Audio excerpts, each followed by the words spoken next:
The following podcast contains scenes of graphic violence, abuse, murder, and my happy existence.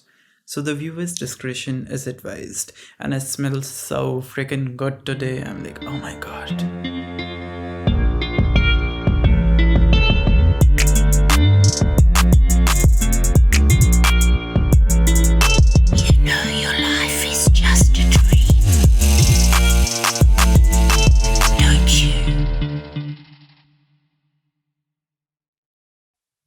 Hello everyone. This episode has taken me 3 days to make because on the first day something happened. Yesterday there were some idiots who were partying continuously. And oh my god, this episode is like a feat to cover. This is my Moses on a boat or something. If reference does not make any sense, it's perfectly fine. I have no idea what I'm saying, like usual. And so anyway, which episode is this? This is the 9th episode, I think. I've done so many episodes by this time. I've forgotten the number of it. So don't come. I guess it's the 9th or the 8th one. Just figure that shit out. And so basically in this one, there's a lot of rant planned. So the story today... Oh, wait. I've forgotten to introduce myself because I'm so freaking popular. My half celestial existence is something that only the people who are living under a rock or from the Stone Age do not know of. I'm so freaking popular, people. You should know me. You should know me. I am Koi, the 11th-souled human who is also your host and has a bad throat since like last 3 weeks for no good reason. Maybe because I wear shorts and it's winters. But that's unrelated, is it not? Anyway. So I'm omnipresent, as many of you or almost every one of you would know by now. So in this episode, we have our usual segments: the fishy news, the out of the blue, the story, and its real life inspiration. For today, the real life inspiration is Robert William Pickton.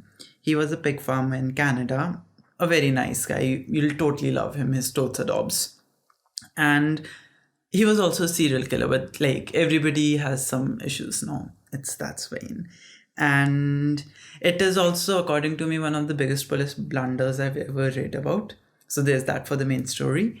Now, talking about blunders, let's get into the first segment of the podcast. That is the fishy news. So yeah, where was I? So this was a 26-year-old couple who was trying to maintain the heat in their relationship by having the coldest sex ever in like all life. It says in the article, and I quote, "Unsurprisingly, the officers who discovered them at it were not impressed and sent them home." Like imagine each time that you're having sex, you are a normal person, you're having sex on a cold, pleasant night, and an officer pops out on your car windows, asks you to roll it down, and he's like, 4 out of 10. Now come next year to Britain's Got Talent. So yeah, I mean, the man shaved for nothing. Like he wasn't even able to have like his proper sex, and that's sad. He should at least have been able to freeze his cum or something. I do not know. It further quotes that the pair was caught having sex in a car at Dartmoor at 2 a.m. on the coldest night for 26 years. So if we read this line out of context, it can actually have multiple meanings, like one, that they were having sex continuously for 26 years, and the second, that they were caught every day for 26 years having sex at the same time, at the same point, at the same time. And why is the car roaring? The car wants to have hot sex in the cold night, no? So, and like it says the coldest night for 26 years, so the night also spanned 26 years. Like this article is so wrongly written. But like with every news, there's obviously a serious side to it. So on that note, I mean, it can't be addressed as a serious news. I mean, okay, they want to get knocked up. They want heat in the relationship. I don't need to explain. This is my podcast and I'm God. Yeah, sorry. Let's just move on to the next news. So, dogs. Let the dog. Ooh, oh my god, this is gonna make so much sense. Did you hear those dogs barking? If you did, you like, they bark every episode. They're like the second hosts to the episode to an extent, to the podcast. Anyway, so the next one is escaped cow charges into hospital waiting room and attacks patient. I mean, just imagine you are in a hospital because you got injured and you are having some regrets that you shouldn't have either crossed that red light or been a bitch to Stacy in school because this is karma biting you back. And then you see a beautiful, beautiful cow, like golden locks running towards you. And you're thinking it's a bad dream. But no, the cow comes to you and hits you. Oh, and hits you again and again. It's like, moo. Okay, since like, let's just imagine more into this imagination that the cow asks you out and you're like, wow, wow. Oh, no, this would not be fun to watch. Okay, like this was a lot of bad quality cow puns. And look, who lets the cows out? Moo, moo, moo, moo. That would have been a better song, you know. That would have been such a better song. Today I think I'm high on something and I have no idea what. But like the thing you can like learn from this news, I think, is that you need to stay home, you need to stay safe, make sure that the colleges do not open up and students like me can give like online exams forever, because that's what we need, because that's how the world functions. Because if you get corona or anything and you go to the hospital, a random cow might as well come and hit you or hit on you because you're sad and lonely. I mean, it's 2021, guys, anything can happen. Today's fishy news, both of them are from Metro, and sorry Metro, but they had really nothing valuable for anybody, much like schooling. I mean, I just hope that you think, I know the out of the blue is gonna be so freaking amazing for you guys, but first, in out of the blue, let me tell you how shitty my last 3 weeks have been. I was sad for no good reason. Like, that's a perpetual teenage thing. I have no idea what was wrong with me. I was like, oh my god, yeah, that was my entire existence. And then I had like a sore throat, so I was not able to speak a lot. I still have a sore throat, but who cares about that? You are not here to listen to my voice because it's a podcast, and you obviously are not listening to my voice. And yeah, and the major problem with these last shitty weeks was that usually, like, trying to justify the name of the podcast in the memory of the Goldfish, I write my stories like 2 weeks back, such that I forget them by the end of it. And I was not able to do it and still, like, I have to write the story for the next week, so I would most probably end up remembering it, but you guys would not know because I'm such a good host. So that's kind of sad that I need to pace myself better. That is something that I recognize, understand I need to do, but when I'm going to do it, I have no idea. And yes, exams. I've been having exams, people. Those drain the life out of me. They're going to last another week now. And I'm like, oh my god, I do not want this. And since last 2 days, I've been feeling on top of the world. I'm not even kidding. And that's because I did this like group meditation thing. I told a friend of mine that I did a group thing on Zoom, and she was like, did you do an orgy? And I was like, no, I did not participate in an orgy. It was like a group meditation thing. And she was like, it's worse. I was like, oh my god, no. Yeah. So anyway, in the said meditation, it was by this woman. Okay, no, this is like good thing. So I'm like, this is the good stuff. I'm gonna get to it in a bit. So I was watching this Korean drama. It's called True Beauty. It has a lot of issues. It is very misogynistic and like beauty oriented and shit. I mean, it might be improved. I have no idea. I've not seen the entirety of it. So there was a little phrase in the subtitles which was like dash dash a peg. And I was like, I don't know what that is. Let me go like a quick Google. So I remembered reading PACING, pacing, a peg. And I Googled it, and pacing is an abbreviation or an industry term for pounding against concrete, which is a method of killing piglets, whereby the piglet is picked by its hind legs and slammed against the floor, which causes massive head trauma resulting in death, though not always instantaneous. Instantaneous in parentheses. Yeah, and today's and consequently, conditionally, coincidentally is the word that I wanted to use. Today's story and everything also relates to a pig farm, and it makes me hate the main guy even more. Yeah. So the next topic in Out of the Blue, which I'm actually very, psyched to talk about, is the meditation that I went through, which I was skeptical about it, very, very skeptical about it initially, because I was like, all right, women from Los Angeles really do not know anything, but it was very fun. So there they introduced me to this concept of starseed. So basically, me as a person, I really do not like the term aliens, but a starseed is basically an advanced spiritual being originating from another planet and realms and possessive. Oh my god, my stomach hurts.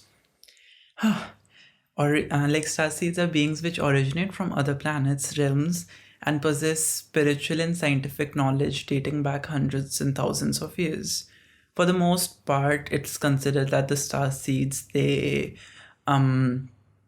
travel. They are souls which travel from planet to planet, and in our case, they get reincarnated or incarnated on Earth to inspire and heal the humans, to bring light and knowledge to uplift the human race. I do sound very sarcastic. I actually loved the concept when everything started. Then I read more about it and I was like, no, like this is kind of bullshit. But like it is nice, but it is also a lot of bullshit at the same time. Like I'll tell you how. So their job is to bring light and knowledge that will uplift the human race, and they're here to participate in the awakening of others' consciousness to help in the planet's evolution. Oh my god, my stomach hurts for no good reason. Wait. Oh god. I mean, I know why my stomach hurts more or less, because I had like my breakfast at 1 a.m., which was like 10 minutes ago. And yeah, so I just had my breakfast and I drank a lot of water and I'm like, oh my god, I'm so full. So yeah. So star seeds, amazing people. Anybody can be a star seed. You can be the next Britain's star seed if you want to be. Ways to know that you are that you are a star seed is that people will usually call you an old soul. You've got a problem with bosses and authorities and like all representations of authority, I think, such as fathers. Daddy issues, I know you got them too. Repeating numbers like those, synchronicity happening, and looking at the stars, feeling like home is somewhere else. Like home is where the heart is. I've been singing songs to myself all this time. Yeah. So basically anybody who's kind of an introvert or somebody who has a soul at all can basically be a starseed. Damn, this is like a lot of fun. And there are multiple species of starseeds. And like I'm going to read out a list. And if any one of them resonate with you, there's a chance that you are related with them.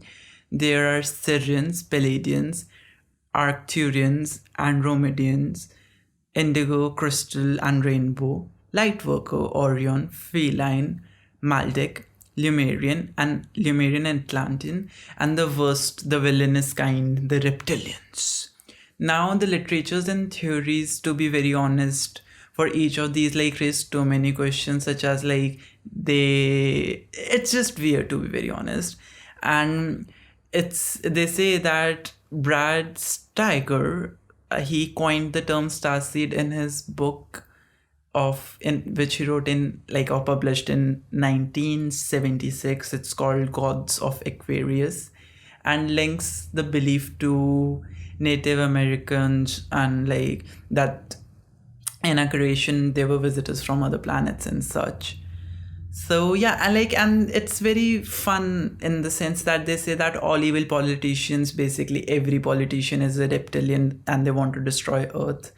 And Jesus and Mary were Syrians, and I'm like, no, they were Israelites, but okay, I mean, Yeah, so that's basically about starseed. It's a weird concept. It has a lot of issues, and I'm like, okay, this is too ideal, and this does not make sense at all. But it is also very fun.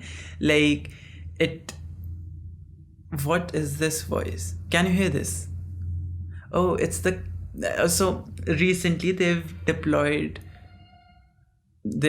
these like honking machines which clean the roads like 1:30 2 a.m. in the morning, because and make a lot of noise because people need to be awake all the time, like the government's doing something for a one fucking change.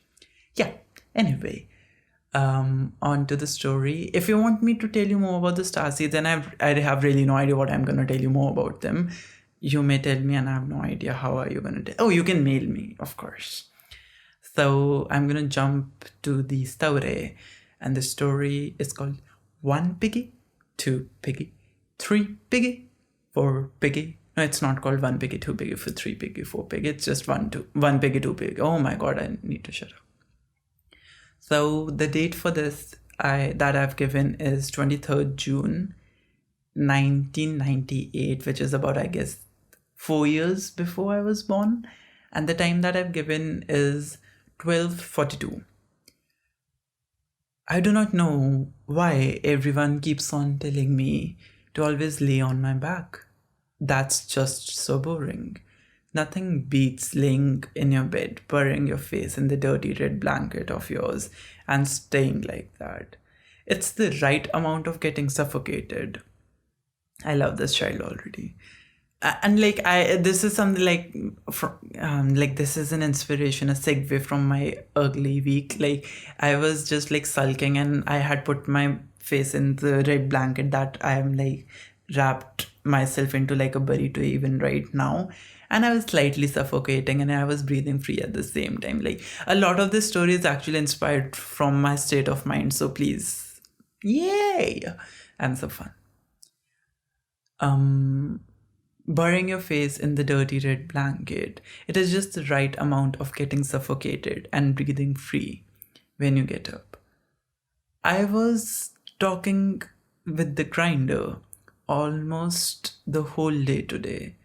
My father was punishing me with cleaning duties of the grinder because I did not grinder. Ooh, grinder. Oh my god, grinder. Sorry. Like if you didn't get it, you don't have to. Because I didn't step out of the house on Sunday. I mean, what a father. Why do you want to like suffocate the child for not stepping out of the house on Friday? Like, let the child live. I was on my tummy again, my hands stuck under my hips. Feeling warm, my legs were arched up. Just how I like them. This is so wrong. I remember I had a picture in which my legs were arched up, and a lot of people like, do you bend your legs always like that? Would you bend your legs like that for me? And I was like, yeah, honey, back off. Where am I lost. Yeah, my legs arched up, just how I liked them, and my face in my red blanket. I was having the time of my life, and I was imagining the ways things can kill me as I stay like this. A metal rod can suddenly come out of from under my creaking bed and go straight through my heart. Maybe a circular blade comes out to cut me in a perfect symmetry. I'm enjoying these beautiful sights. I feel so warm, so beautiful. I knew it was about time someone would come to soil my utopia. This happens all the fucking time. Whenever I'm like doing something and I'm having the time of my life, as I like to call it, there's always somebody who decides to call me up, or my parents decide to do something, or my dog wants to suddenly get my attention or something, and I'm like, why? Let me have the time of my life. Please, I'm just thinking about ways I can be killed while sitting on my bed in like magical ways. Why can't you just let me do that? People, get a life. Continuing with the story. I heard my dad's heavy, sloppy footsteps coming towards me. The door opened wide as per the rule. He came in and rushed his hand on my head. "Koi, what are you doing?" he said. I kept my face inside the warmth as I told him I was just breathing. Well, you gotta do more than just that if you wanna survive in this world, boy. Where is the grinder cleaning at? You know you cannot run from everything, no. You can hear me, huh, Koi? He said this in his usual it was supposed to be sweet voice. Imagine that I said that in sweet voice. He said this in his usual sweet voice. I do not know what is it with my parents. They cannot help but talk to everyone with such niceness. Even when they are trying to make a point, they both spoke as if they are talking to the police after stealing a flamingo off somebody's lawn. This is one major problem with everybody in my house, that all of us speak so politely with the other person that it is basically impossible to get mad, no matter how offensive the other person is.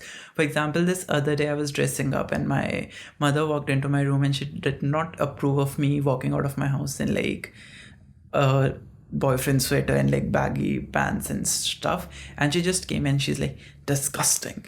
And she walks out. Like, she did not say disgusting like this. She said disgusting very politely. And I cannot be mad at her and I cannot also disregard her because she was polite about it. So guess what I did? I dressed up.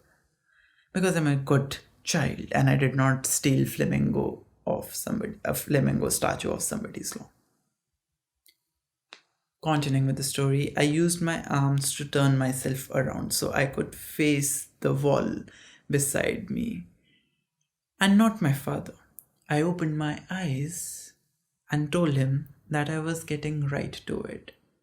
He let out an audible sigh and called my mother as they had to go out to buy the groceries. Oh, how pleasant. My cat just decided to grace us with his presence and he's gonna be meowing, I hope, and like you guys can finally listen to him speak because my voice is so amazing. Now he's drinking water and now he's not drinking water, he's sniffing random things. Now he's looking at me. He just meowed, if that's a word. Anyway, continuing with our beautiful, amazing story. So the parents had to go buy out groceries.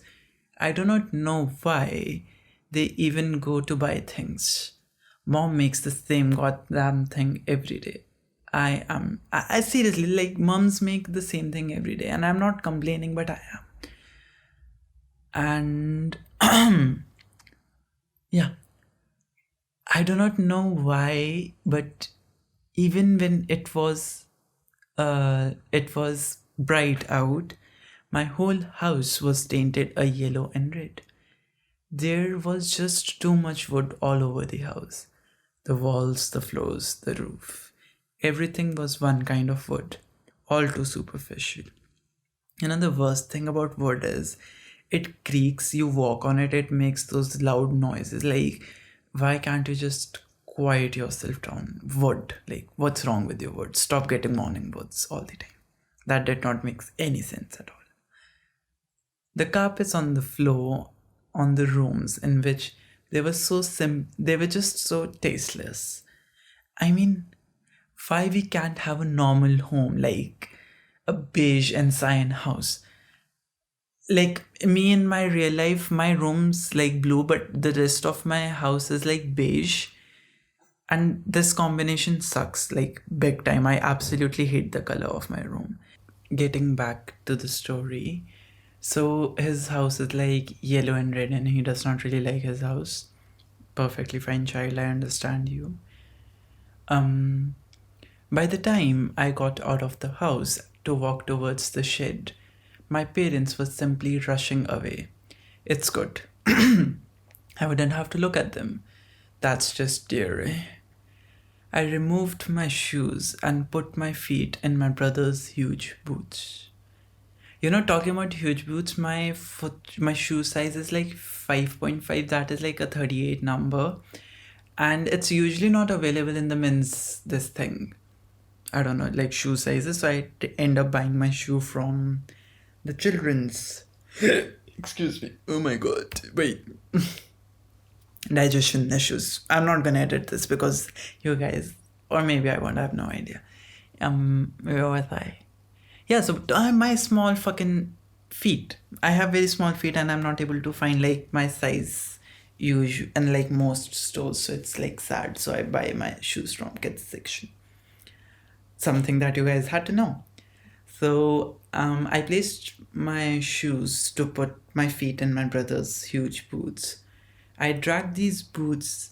They kept on hitting the ground needlessly, and my cat is licking his balls in front of me. No, my cat licking my balls is like the actual thing. It's not a part of the story.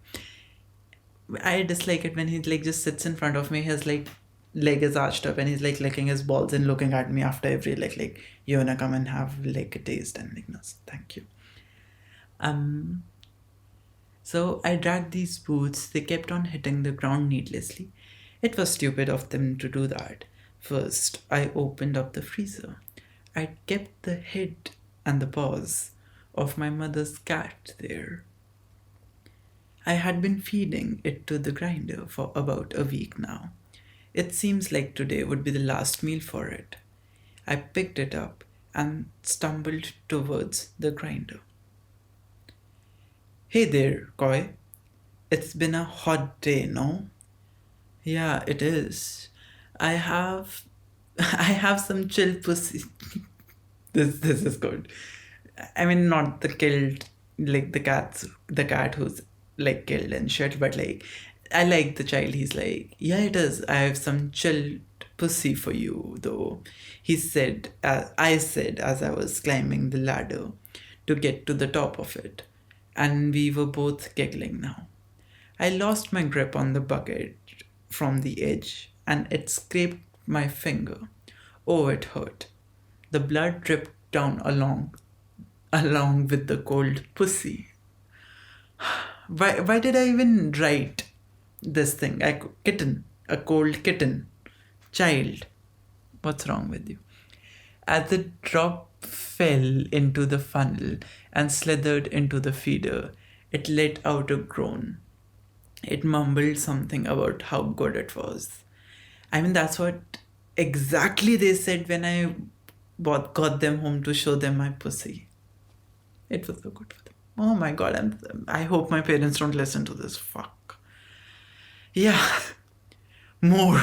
I want more of that. Just that, not this rancid old creature, said the grinder.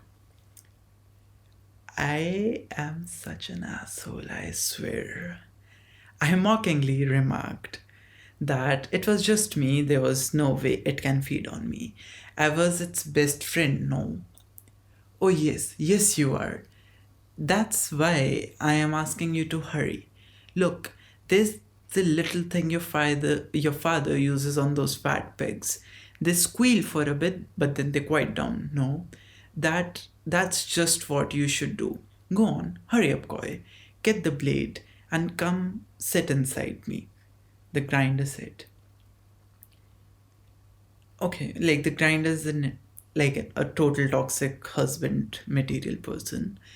I was I was really not sure about this, but I saw this little moth. It was accompanied by several others, but the one there was this one which was gliding directly towards me. It was green, it was beautiful. Just looking at it gave me warmth. I like this boy is like a reptilian. Wherever there's warmth, he just like goes and curls up in there. It also reminded me of the thrill I felt when those beautiful things penetrated me in the blankets. There are so many puns in this story. Why am I doing this to myself? I was supposed to be sad when I was writing this. Or single. I'm still single. Yeah. As I was climbing down the ladder, the Luna glided to sit on my shoulder. We both knew that it would be fine, for it doesn't have a mouth and I would not need one anymore. Did you know that Luna moths actually do not have a mouth? Once they like evolve from a caterpillar, their entire life's goal is to find a mate, have sex, procreate, and die. They don't even have to eat. So yeah. for it doesn't have a mouth, and for I wouldn't need one anymore. I grabbed the blade grinder asked me to. It felt heavier than I remembered. I doubted my capabilities. Will I be even able to do this justice? I mean, yes, child, do not kill yourself. You killing yourself is not doing justice to anybody. Both the moth and the grinder shouted at me, "Do it!" That's what they said. And I knew now I had to. Otherwise, it would otherwise it would reflect badly on my character. I just glitched so bad. I climbed up the ladder, stepped into the funnel. I placed the blade. The list of audio devices connected to your operating system has been changed. Do you want to open audio hardware preferences? I have no idea. Was this even recording? What the fuck? Wait, no. Stop. Okay, so there was some kind of software glitch or something happening in my laptop. My laptop's idiot. And my cat is still licking his balls. Yes, I was glitching on how like it would reflect badly on my character if I did not do like the killing stuff. So I climbed up the ladder, stepped into the funnel, and I placed the blade on my leg and started to press down. The grinder and the moth were giggling and raving in glee. I felt nothing but pleasure that I was able to be of such good service to them. The next part I've like really cut down real short, because the last time when I was doing the story and it was in first person and that guy Koi was like the protagonist was going around raping women, it made me very uncomfortable, and I just realized like killing myself and feeding myself to a machine is something which I'm absolutely comfortable with. So the character Koi placed the blade on his leg and started to press down, trying to cut his leg. And as he cut his leg, he started to he did not feel the pain, because that's how dedicated he was to making the moth and the machine happy. So he cut his left arm too. He cut a little bit off his chest. He cut a little bit off his butt, and he was able to listen to them glee, be happy for the service that he was giving. He thought of this as his head hit the metal and it started to slide into the feeding hole. I could see the metal stomping. I wanted to scream for someone to save me, but I had no throat that could come and scream for me. That's the ending. Koi killed himself to feed himself to a machine because the machine asked for it, and Koi is a person who cannot say no because I'm such a nice guy. Yeah, just people do not realize that. Yeah, so that's the story. And as I told you before in the beginning of the podcast, the story is inspired from Robert Pickton. And I have no idea why I'm saying this in such wonderful glee and fun. Because this serial killer is from the land of angels and harmless birds, Canada. He's called Robert Williams, or Willie as he preferred, Pickton. He was born in 1949, a beautiful year. He was raised on this family-operated pig farm in British Columbia. He had like a normal hetero parents. I don't know, a male and a female as their parents, what the fuck am I even saying at this point? His parents basically owned this like huge, like in capitals, huge farm, which was operational for a very long time. But when Pickton and his siblings grew up, they sold their property to urban development and like reduced the farm size to I believe 14 acres or like 6.5 hectares. They were idiots. They just sold everything off. Then in like 1996, the Pickton brothers, they start Pickton and his Robert Pickton, the main guy, and his brother whose name I do not remember. I should have probably written it but who cares? Um, they started their newest venture called Piggy's Palace Good Times Society. It was a federally registered charity with an alleged mandate to raise funds and services organized through special events such as dances and shows. I mean, it did not do any of those things. Like the neighbors, they a lot of time they complained of rowdiness, drug use, drunkenness, noise. Basically, the entire podcast. This podcast was an extent is like a condensed form of what Robert used to do with his like Good Times Society. The parties though he used to throw was attended by as many as 1700 people. And whenever now in this like time I imagine some place which has like 1700 people or like a lot of people, I'm like, no, but they're wearing like face masks at least. And then I'm like, no, this is from the time where everything was normal. And like even when I wear like I don't wear Netflix. When I watch Netflix documentaries such as like anything, whenever I'm watching Netflix and there's a crowd, I'm like, why aren't they wearing masks? What the fuck? They'll get the virus. And then like, oh no, like they don't have to wear the mask. Yeah, so basically I'm trying to stall this thing before I get to the main part, because the main part is just like really bad and sad. So Robert Pickton used to hold like amazing parties which included sex trade workers, bikers from like the downtown east side. The society like also lost its non-profit status in January 2000. Because not because of noise, not because the police investigated them, because they were not able to provide mandatory financial statements because capitalism. Another fun thing about downtown east side was that Robert Pickton was a frequent person who used to go there because of a rendering plant that there was.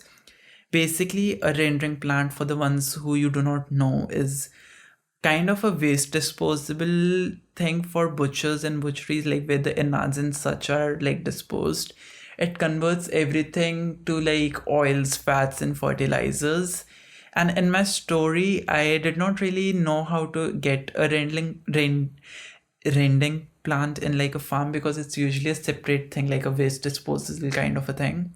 So I had a grinder which basically grinds the meat, and a rendering plant is something that's slightly different, rather different. But that's where it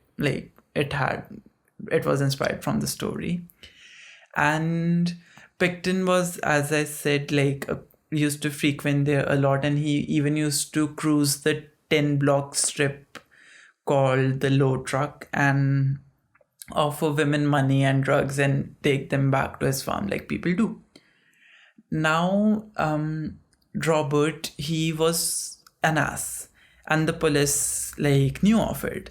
There were a few noise complaints against him, but a lot of times in his Piggy Palace Good Time Societies, I don't know, parties, the police people allegedly were also a part of these raves and stuff. So nobody really considered it as much of a problem.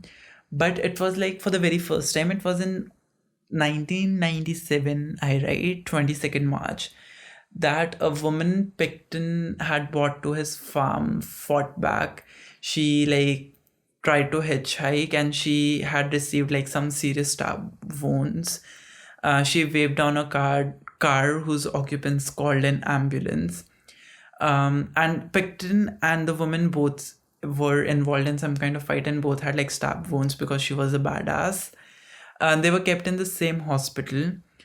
Then the woman, she was handcuffed, but they found the keys to her handcuff in Pickton's pocket. So that was a fun thing. Pickton was even arrested and charged with attempted murder and assault with weapon and forcible confinement. But the charges were stayed and eventually dropped because the woman, whose name is not disclosed and I was not able to find for good reason, was not considered a competent witness because of her drug addiction. Pickton later said that she was just a hitchhiker who attacked him. Then 2 years after this, a woman called Lynn, island skin. Like, she'll come later in the story to hopefully I remember to talk about her.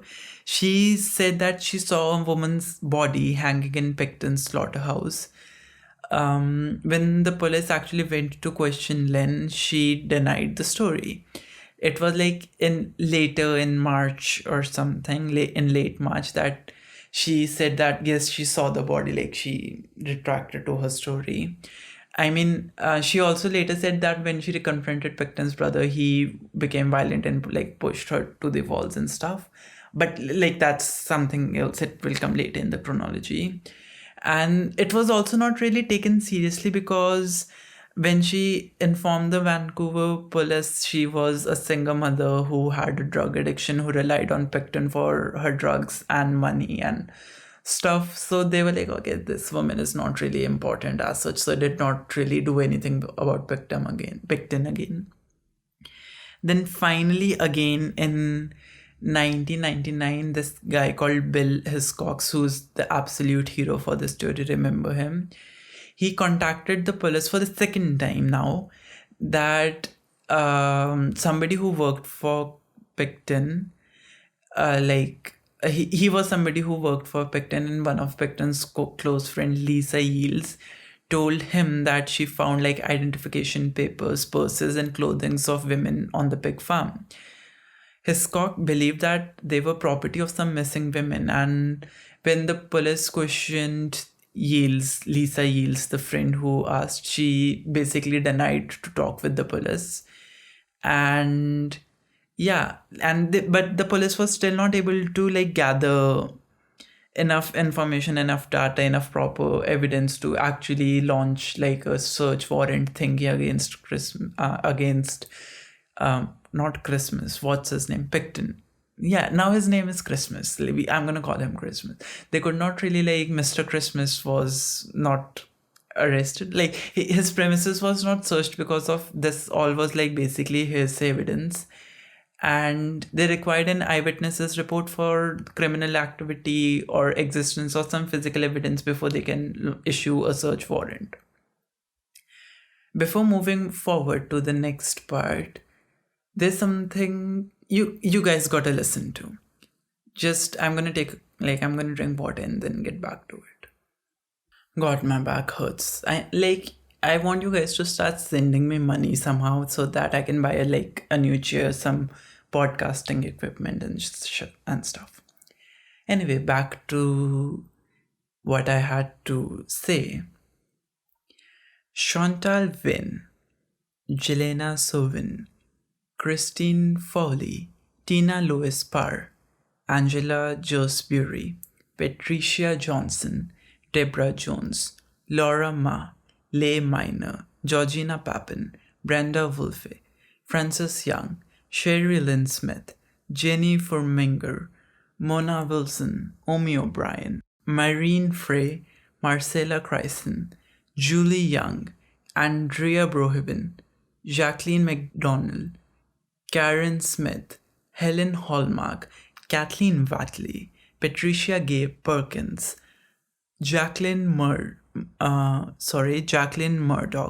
Linda Jean Coombs, Sherry Lynn Rail, Angela Jardine, Mona Wilson, Elaine Ellenbach, Ingrid Sowitt, Michelle Gurney, Teresa Williams, Rose Ann Johnson, Tiffany Drew, Maria Laliberte, Ruby Huddy, Linda Jose Tartrell, Carol Davis, Angela Arsenalot, Bonnie Whelan, Sherry Eyring, Cindy Felix, Pauline Johnson, Tracy Carthart, Donna Kiss, Kimberly Gallup, Connie Christian, Serena Obotswe, Dawn Gray, Diane Rock, Roxane Tyreha, she was 15, Roxane, Melissa Nicholson, and Rose Peters. This is a poster that I found, and the heading of this poster was, "Did he kill all these women?" You know what's coming ahead. So most of these women, they were marginalized, they were orphaned, or they were addicts, or they were single mothers, or usually non-white, or sex workers. They were either each of these things, all of them, perhaps even more. And they were disappeared over a period of, I believe, 15 years. Yeah, so those names, remember those names. Listen to them again. Now it was like finally in 2001 that the Vancouver police and the RCMP, which I should have probably known what is the full form of, but I do not, formed a project formed a project even-handed, a joint task force to investigate the missing women from downtown Eastside. Like, it took them almost a decade to get to this, and it was in early February 2002 that a guy named Scott Chubb, who was formerly employed at Pickton's family by the Pickton family as the truck driver, informed that he had personally seen illegal guns in Pickton's trailer home, and especially the laundry room. So like now the police had like credible witness thingy, whatever, to do like a search, and they decided to do a search on 5th of February 2001. When they entered the farm, it was like a huge mess. It was like messier than my own room, and they went out to see the laundry and stuff because that's where the lead was talking about, and they found the illegal firearms in question, and they were like whoop whoop, as like the warrant stood, and they could like look even more, snoop around. And like the gun that they found was actually very creative of sorts. It was odd as well because it was first wrapped in plastic. When they removed the plastic covering as if it was a gift, they found that it was a revolver which had a curved dildo attached to the barrel. It was loaded with, I guess, 5 shots, and one of those shots was empty. When they went out of the laundry room and went to Pickton's room, they found pieces of jewelry which they were sure did not belong to Pickton. A purse, a flare gun which was adapted to take 22 millimeter those 22 something unit shells, a few dildos, and near his nightstand a box of kitchen knives. I mean, one always like this was. I do not think like dildos and kitchen knives are something which should be like frowned upon. Everybody has like kitchen knives and dildos hanging around in their rooms. This but the thing which like kind of baffled them was that they found a bag which had like running joggers and like some other things, and there was a prescribed asthma inhaler for a woman called Selena Abotsway. Despite all the things that they found, and I've written this in capitals like uppercase, that like in my notes, that it was, and still he was let out of jail just a day after this, though he was not allowed to return to his farm despite the bail, but he was let out of jail. Okay, so they got another warrant which was more because like the previous stored and they found like these new questionable things, so they got a new one which was a little more expansive, as in like when it comes to warrants you cannot like snoop everywhere. You need to look at the things in the places which are specifically signified in the warrant. So they went back, and this time they found like more clothing, more jewelry, more papers of women. In the motorhome at the Pickton farm, they found blood like literally everywhere. Everything was drenched and soaking in blood, and you can find pictures of this. Let me find some links and I'll link it as well. So later, using DNA, they were able to identify that all this blood was from one single woman, Mona Wilson. When Robert Pickton was taken into custody, he was asked to shower to like clean himself, but he actually didn't. And he literally smelled like a sewer, people say. And as I like to call it, he smelled like death. During then, like on the first day he was like quiet, and on the second day they had like an 11-hour interrogation with him, where throughout the 11 hours he was speaking, but he was speaking absolute bullcrap. Like, it did not make any sense whatsoever. And then when he went back to his cell, he had a cellmate there where he was like really chatty with him. And this pillock of a cellmate was trying to show up to Pickton, recommending him that the best way the cellmate used to dispose of bodies was throwing them in the ocean, because ocean dissolves everything. And Pickton took the bait, and he was offended that since Pickton knew the best way to get rid of bodies, he told this guy everything about his murders, not mother.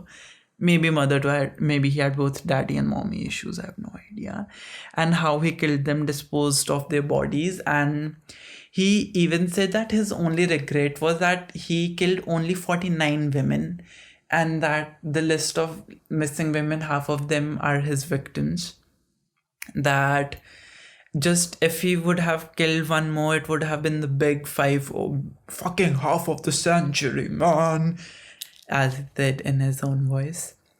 And his cellmate, also, who was also happened to be an undercover police officer, was later taken out of the cell, and Pickton started to masturbate, thinking of all his exploits. Maybe he knew that he was screwed, and like he saw the camera that everything was recorded and he's fucking gonna die, but he started to masturbate looking at the camera, his legs stripped and jacked off. Also, the link to this video in which he confesses to everything is there. I'll also link it up in this. He talked about how he killed them. He said that he filled up syringes with antifreeze, and he used to inject the women with it, and they used to die in under 10 minutes. But he got sloppy in the end. And like his confession, I remember the timestamp for that was 11:11, like 23 hours 11 minutes, so 11:11 p.m. And I was like, bitch, the angels hate you, you fucking stupid idiot. It was at 11:11 that you started speaking bullshit, and you're screwed, you motherfucker. Yeah. Oh, my cat's pooping now. Yeah. And anyway, so he in this video, he is also very proud that he got more victims than the guys in state, and he was like, their number is just 42, I killed like 49 and shit. Bloody asshole. Most people assume that he used to like kill the women and feed them to his pigs, which is kind of true, but the parts that the pigs did not end up eating, he used to take those things to the rendering plant in the downtown east side, because he was like a proper customer that he used to deliver like innards of pigs every week or so. He was allowed to like drop in the barrels of blood and meat and shit every, like, unsupervised. Like later in the trial and such, the workers did say that the barrel of pig guts from him was a little weird, because it had like burnt meat and weird chunks of meat which they did not understand, but nobody really questioned it, and it was unsupervised, so it was the best possible way for anybody to drop off any kind of like dead bodies and stuff. Because I mean, now after all this, it has become a lot more strict, but at that time it was quite easy. While he confessed to all this, DNA from farm was coming every day. There was like more and more evidence each and every time. And one thing that they found in the freezer of Pickton's farm was, in like 2 separate 5-gallon buckets, they found something frozen, something real pretty. It was 2 human heads which were cut in half vertically, and inside each of those skulls were 2 hands, and beneath those 2 hands were feet of these women. So they were like obviously effed out after this, but when it was sent to the forensic person linked this to another murder which happened in 1995 of a John Jane Doe, or an unidentified woman. And there was, since no leads were created, as there was not even a DNA hit on her, the case went cold. The case went cold, but that woman was disposed of in the exact same manner, as like her head was cut vertically in half using a saw, like a handheld saw, feet and hands stuffed inside of it in a bucket 40 minutes away from Pickton's farm. It matched, and even a fragment was found in Pickton's farm which matched with that woman, so he was also like her murder. Like during the investigation on the farm, the investigators, they dug up to 30 feet under the ground, and they kept on identifying victims either through the remains of their jaws, other pieces of their bodies. Like they couldn't find proper fragments of women buried. It was bits and pieces. All right. He even told one of his friends that how, like, in like a different scenario, he told one of his friends how he used to kill women, that he used to bring the sex worker and random noises in my background, and he used to like guide them to the bed, and he like took out some stuff from under his bed which included handcuffs, a belt, a wire, and said that he used to tie them up using the cuffs, stroke their hair and strangle them using either the wire or the belt, and tell them that all will be okay.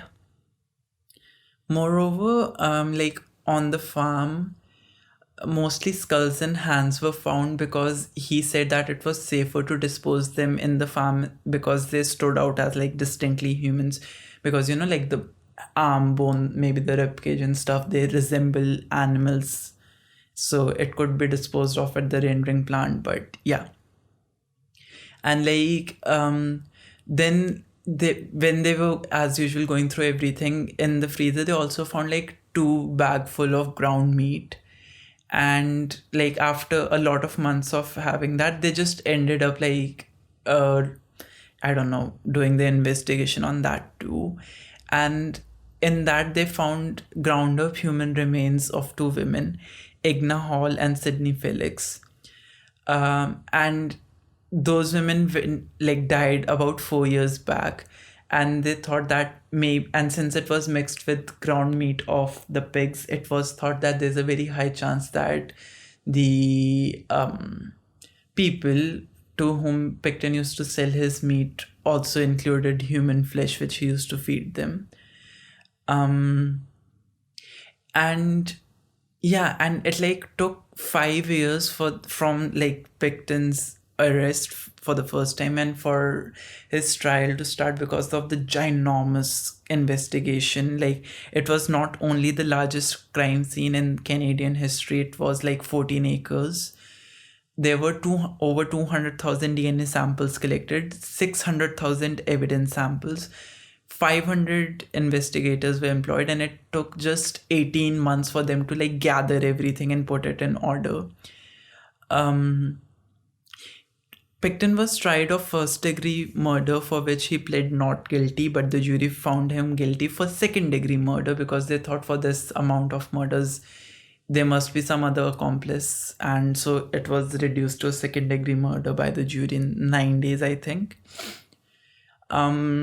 Though he was tried for the murder of only 6 women, and for the rest 20 or 21 charges of murders, the Crown decided to put a stay on them.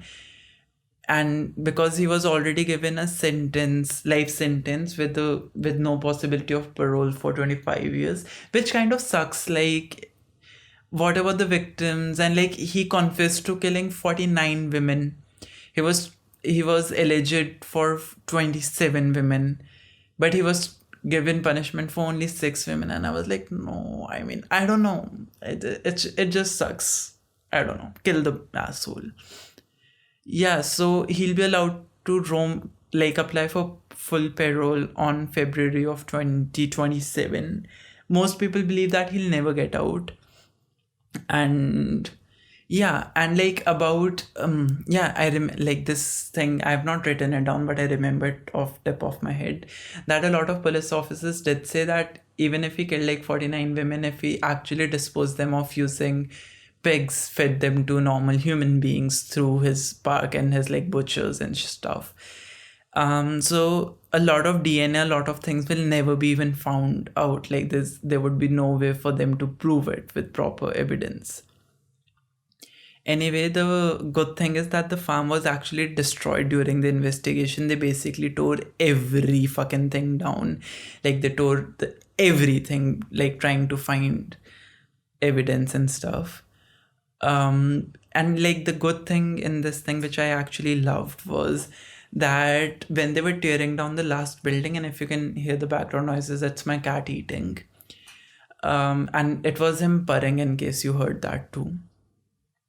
So when they were tearing down the last building, the police invited the families of all victims to see as they destroyed it and it went down. Now a strip mall stands on the property, and like it's been redeveloped and such. Like there, I just want to know if it's haunted. I know. Oh, also you remember the gun with the dildo on it, right? So it had DNA from Robert and one of the victims. So there's a very high chance that he, like, the dildo entered the woman and she was shot like that. And also, like, that's the end of the story. And like, Vancouver police was actually barred and like criticized a lot globally, kind of, for being so shitty, as they ignored so many women disappearing for this long time. Like, a total of 64 women disappeared, and 38 of them are still unaccounted for. And 27 of them were killed by Robert. And Robert said that he killed 49. So it's just like a lot of math. So like, I don't know how many women it might as well be 100, including the Jane Does, John Does, and all such, who went missing during a time and they did not care just because they were not, I don't know, white or rich. I just, it's wrong. Yes, and finally, the last fun fact about this is that Robert Pickton actually wrote a biography in 2016. In this, he claimed that he was totally innocent, that he was just a sheep goat fallout person for the police. He smuggled his biography out from the prison using a convict who was allowed to go out. He was a child molester who sent this biography of Pickton to his friend Michael Childress of California, who typed it up and made himself the author of it. He whined that the book costed him like $2,500 to publish and an year to write, and it was released, like, listen, it was released as Pickton, in his own words, by Michael Childress. Obviously, Pickton is telling his own autobiography, which was written by a completely different man. So, like, Michael, as like all people, he even posted on his Facebook about the book because, yay, I published a book. Look, I got it from a child molester, and it was originally written by a rotten dildo of a fucking thunderstorm, sharp elbowed idiot. But who cares? I wrote a book. Read it. And like, the book was very badly written. I believe it had 114 pages. It was sold on Amazon and Books in Barrels and something. The book was littered with random pages from Bibles and verses because Jesus fucking saves us all, because child molesters, rapists, serial killers, you believe in God, you get eternal life to fucking rape women. Sorry. So yeah, okay. That's about it for this one. That's the end of it. Yeah. Now to the end credits, I'd like to remind you that I have a validation episode coming up in March, 29th of March or 28th of March. It was 29th of March, I believe. And it will be basically your stories in your words, if you want it to be in your words or whatever, which are going to be included there. It's going to be an episode for you, by you, to you, everything for you, because you're the most amazing people, because you listen to me and I'm the most amazing person myself. And yeah, leave reviews, comments, reach out to me. I love you all. I love hearing from you guys. Some of you have reached out to me. I'm gonna whine about it later, not today. My Instagram and my Twitter is Koi on Air. My YouTube is also Koi on Air. If you want to subscribe there, it would be fun. What else? Yeah, the music is by Lil Adi. He is an amazing person. As you guys already know, I just love the music and I love how talented he is. The podcast is co-produced with Nifix. You can reach out to them on their website, meetbynifix.com, and they're amazing people. They give amazing services. My own email address is koi@meetbynifix.com. Reach out to me. It would be fun times. And if you know some kind of, like, I don't know, like a true crime or something which you are rather inspired by and you want me to cover it, or something, anything random, just reach out to me. I need company. I need conversations. Just talk to me, please. Oh my God. Bye.